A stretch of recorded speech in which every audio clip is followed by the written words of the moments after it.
St. Louis is a very artistic-driven city where there's a lot of struggle, but there's a lot of resources at the same time. You can basically find something every week to explore the arts in St. Louis. We have some incredibly talented people, musicians, filmmakers, painters, actors. Contrary to popular belief, there is space exactly for what it is that you want to do, and there's opportunity for it to happen.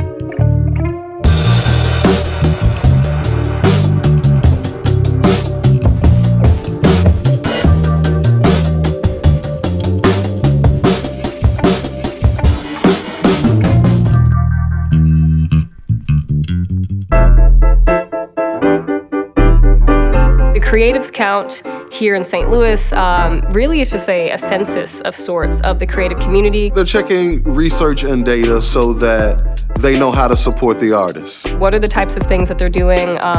What are their needs? I really wanted to go out and get all aspects of the fashion industry. We had photographers, painters, actors, actresses.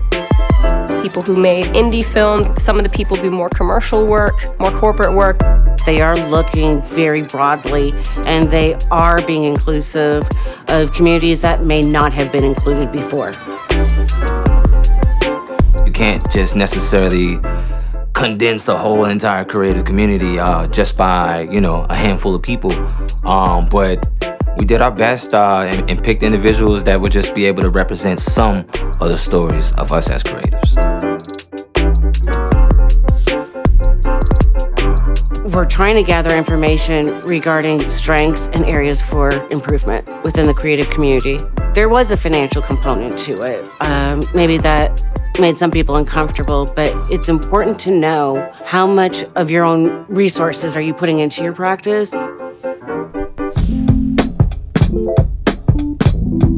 A lot of my own works have been self-funded, or I've had to figure out, kind of how to make it work. My creative work is funded primarily by just me working, and commissions.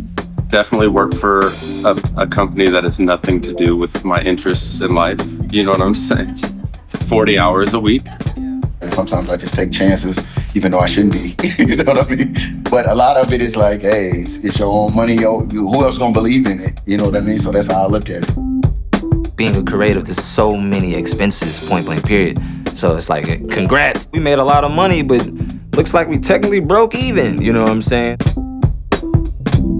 Expansion has been very difficult for me. You got, 500 emails of somebody wanting a product, and it's just probably you and another sewer, and there's no manufacturing company that you can really partnership with. How are you going to get these 500 products made?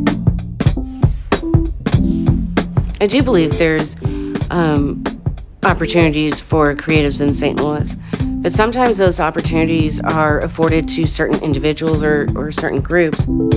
I have come across a lot of people who look like me that don't have the same amount of resources and access to be able to create bigger productions, to hire more people, to give more opportunity, to create casual spaces like this. When you find yourself in that position, you make your own. If I have a project, I am likely hiring other filmmakers to come and help me bring that project to life, and vice versa. It's really just an artist-to-artist economy. I think that's where the artistic community in St. Louis really comes together and bonds with each other, because they understand what we're doing in order to produce something. Artists are literally the number one supporter of other artists. The culture here is crazy supportive. And if I know somebody that knows somebody that knows somebody, so if I can't help you, I'm gonna connect you with somebody else. And that's what I do all the time, right? Here in St. Louis, you have the ability to actually be the person who ends up rallying all the people who now creates more opportunities.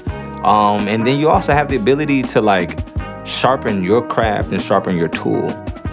The amazing thing about being here is that you're kind of forging your own reality, and you get to create your new rules. There's not a lot of permits that you need and things like that. And so we bring people in from across the country for certain projects. One of the themes that really shocked me about our focus group was those designers did not know of how many resources it were right here in St. Louis for them. I was accepted into one of the media production training programs here and was just allowed to have resources that I would have never had on my own and access to mentors that I don't know how else I would have met them. When you find your people and your right people, the information will flow freely between each other. There are a lot of venues that are supportive of a lot of cross-breeding in artistic communities. There are grants that go around. I know the Luminary has the Futures Fund where they offer grants towards artists to really make whatever they want to make. There's a fair amount of those things going on that people can tap into. That's one of the things I love about Artists First is that we provide everything to empower artists of all abilities. I'm not able to fund my own studio time, so I sell my art, and they get the money from that to fund my time here. I think if we collaborate together, we're just going to build a stronger arts community. I think the city is really stopping and realizing that they need to support their artists and able to pull more people here to the city to make the city that much more vibrant and valuable to anybody who wants to live here. So many friends of mine who had like some beautiful paying jobs out in LA and out in New York are now able to come home and get the type of money that they were making out there and live cheaper. That's how you know the shift is happening. We are seeing a change in the narrative. I strongly believe Regional Arts Commission has pivoted in a way that is truly supportive of creatives. We have a great scene here. I love it. God body, I've been king. No one don't stay, don't stop me. All of it, lot of me. When all that they want me, I know that they watch me, so my angels don't copy. I know that they watch me, but nobody can stop.